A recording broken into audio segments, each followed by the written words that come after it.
வணக்கம். Welcome to Tamil to Hindi. 10 நாட்களில் நீங்களும் ஹிந்தி பேசலாம் சீரியஸில் இது 5வது நாள். இந்த 5வது நாளில் நாம் படிக்க போகிற டாபிக் என்னென்னா ஃப்யூச்சர் டென்ஸ். லாஸ்ட்டாக நாம் ப்ரெசன்ட் டென்ஸும் பாஸ்ட் டென்ஸும் பார்த்துருந்தோம். இப்போது ஃப்யூச்சர் டென்ஸை பற்றி படிக்க போகிறோம். எதிர்காலத்தில் ஒருத்தர்கிட்ட எப்படி பேசுகிறது, அதாவது ஃப்யூச்சர் டென்ஸில் சென்டென்ஸ் எப்படி க்ரியேட் பண்ணுறதுன்னு தான் இந்த வீடியோவில் பார்க்க போகிறோம். எக்ஸாம்பிளாக நான் வருவேன், அவன் வருவான், அவள் வருவாள், அவர்கள் வருவார்கள் அப்படின்லாம் சொல்லுவோம்ல. இந்த மாதிரி எதிர்காலத்தில் பேச தேவையான சென்டென்ஸ்லாம் எப்படி பேசலான்னு தான் இந்த வீடியோவில் சொல்லித்தர போகிறேன். 10 நாட்களில் நீங்களும் ஹிந்தி பேசலாம் சீரியஸில் ஆல்ரெடி 4 வீடியோஸ் நாம் போட்டாச்சு. அதில் ஃபஸ்ட்டு வீடியோ என்னென்னா சிம்பிள் அண்ட் பேசிக்கான தமிழ் வேர்ட்ஸை ஹிந்தியில் எப்படி சொல்லலாம்னு சொல்லியிருக்கோம். 2வதுல வெர்ப் பற்றி பார்த்துருக்குறோம். 3வது வீடியோவில் ப்ரெசன்ட் டென்ஸை பற்றி ஃபுல்லாக டீட்டெயிலாக சொல்லி தந்துருக்கிறேன். 4th வீடியோவில் பாஸ்ட் டென்ஸை பற்றி ஃபுல் அண்ட் ஃபுல்லாக சொல்லி கொடுத்துருக்குறோம். இந்த 4 வீடியோவும் பார்க்காதவங்க அந்த வீடியோவையும் பார்த்துக்கோங்க. அந்த வீடியோஸோட பிளேலிஸ்ட் லிங்கை டிஸ்கிரிப்ஷன்லேயும் ஐகான் பட்டன்லேயும் ஃபஸ்ட் கமெண்ட்லேயும் பின் பண்ணுறேன். அந்த வீடியோஸ் தேவைப்படுறவங்க யூஸ் பண்ணிக்கோங்க. ஃப்யூச்சர் டென்ஸ் படிக்கணும்னா அதுக்கு ஒரு சின்னதாக தம்ப் ரூல் இருக்குது. அதையும் அதுக்கான எக்ஸாம்பிள்ஸையும் உங்களுக்கு சொல்லித்தரும்போது அது உங்களுக்கு கிளியராக அண்டர்ஸ்டாண்ட் ஆகும். வாங்க வீடியோக்குள்ளே போயிடலாம். ஃபஸ்ட்டாக அந்த தம்ப் ரூல் என்னென்னு பார்த்துடலாமா? இதில் நான் அப்படின்னு வச்சு ஒரு சென்டென்ஸ் ஆரம்பிச்சது அப்படின்னா அதில் முடியும் போது ஊங்கா அப்படின்னு முடியும். இந்த ஊங்கா அப்படிங்கிறது ஒரு ஆண் சொல்கிறதா இருந்தால் ஊங்கா அப்படின்னு முடியும். அதே இது நான்னு சொல்கிறது ஒரு பெண்ணாக இருந்தால் ஊங்கி அப்படின்னு அந்த சென்டென்ஸ் முடிவு பெறும். அதே போல் அவன் அப்படின்னு வச்சு ஒரு சென்டென்ஸ் ஆரம்பிக்குது அப்படின்னா அது முடியும் போது கா அப்படின்னு முடியணும். அவன் பார்த்தாச்சு.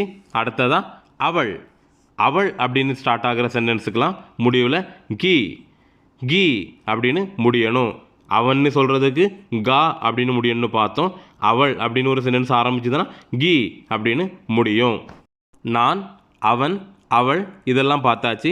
அடுத்ததாக அவர்கள் அப்படின்னா நம்மளை விட வயசுக்கு மூத்தவங்களோ இல்லைனா ஒரு செட் ஆஃப் பீப்புள் இருப்பாங்கள்ல, குரூப் ஆஃப் பீப்புள், அவங்கள பற்றி சொல்லும்போது அந்த சென்டென்ஸ் முடிவில் ஏங்கே அப்படின்னு முடியணும். அவர்கள்னு ஆரம்பிச்சதுன்னா அந்த சென்டென்ஸ் முடியும் போது ஏங்கே அப்படின்னு முடியணும். நல்லா ஞாபகம் வச்சுக்கோங்க. தம்ப் ரூலோட சம்மரி பார்த்துடலாமா? நான் அப்படின்னு சொல்கிறது ஒரு ஆணாக இருந்தால் அந்த சென்டென்ஸ் முடிவில் ஊங்கா அப்படின்னு முடியணும்.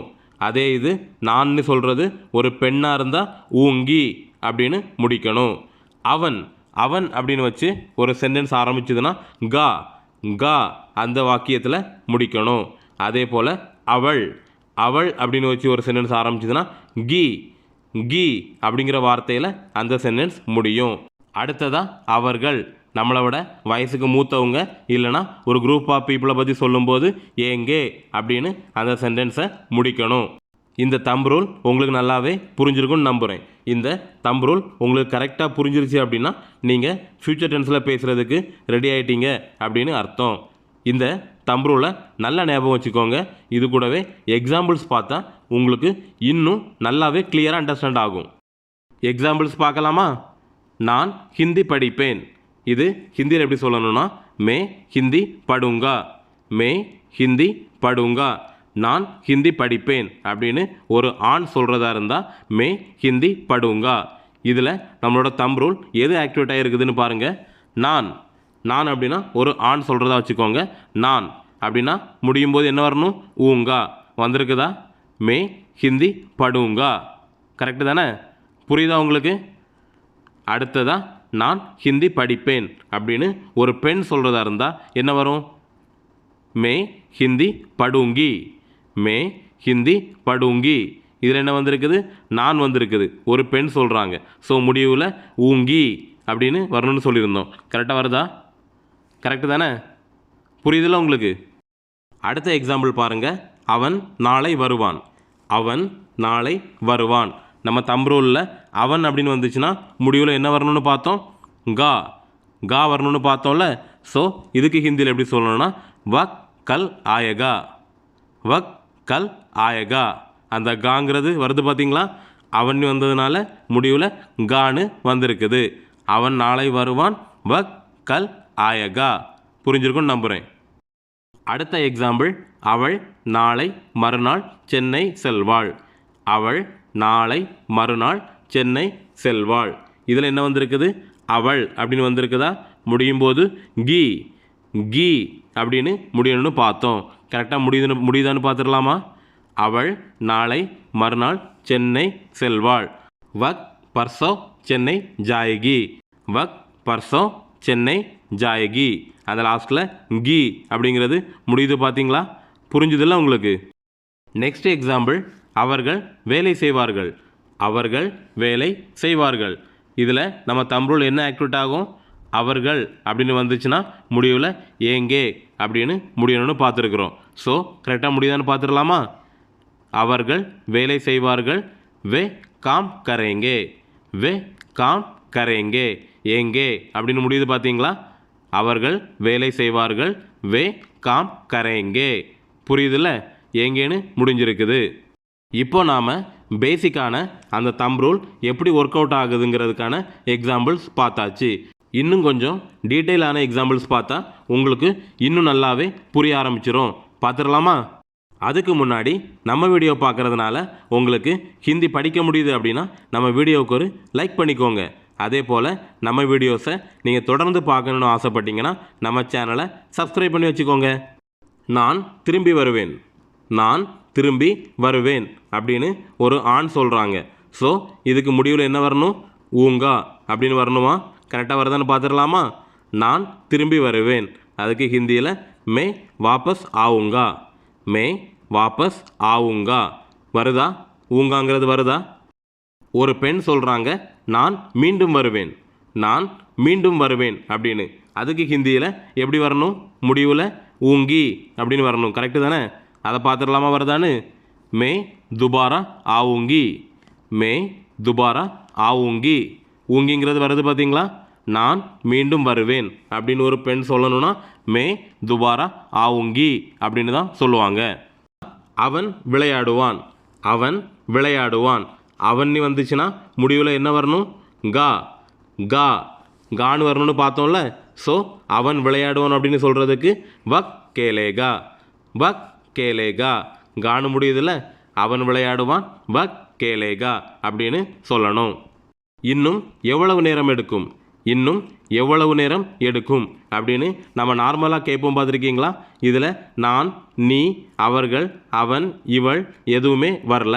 பட் இன்னும் எவ்வளவு நேரம் எடுக்கும் இதுவும் ஃப்யூச்சர் டென்ஸில் வரக்கூடியது தான். இதுக்கும் முடிவில் கா அப்படின்னு தான் முடியும். நாம் இதுக்கு முன்னாடி அவன் அதுக்கு கா அப்படின்னு முடியும்னு பார்த்தோம்ல, அதே தான் இதுக்கும். அடுத்ததாக அவள் சமையல் செய்வாள். அவள் சமையல் செய்வாள். இதுக்கு ஹிந்தியில் என்ன வரும்? அவள்னு வந்திருக்கிறதுனால நம்ம தம்ப் ரூல் படி முடிவில் கீ அப்படின்னு முடியணும். ஸோ அவள் சமையல் செய்வாள் அப்படின்னு சொல்கிறதுக்கு வக் கானா பனாயகி. வக் கானா பனாயகி அப்படின்னு சொல்லணும். அவள்னு வந்ததுனால கீன்னு முடிச்சிருக்கோம். நெக்ஸ்ட்டு, அவர்கள் என்னிடம் பேச மாட்டார்கள். அவர்கள் என்னிடம் பேச மாட்டார்கள்.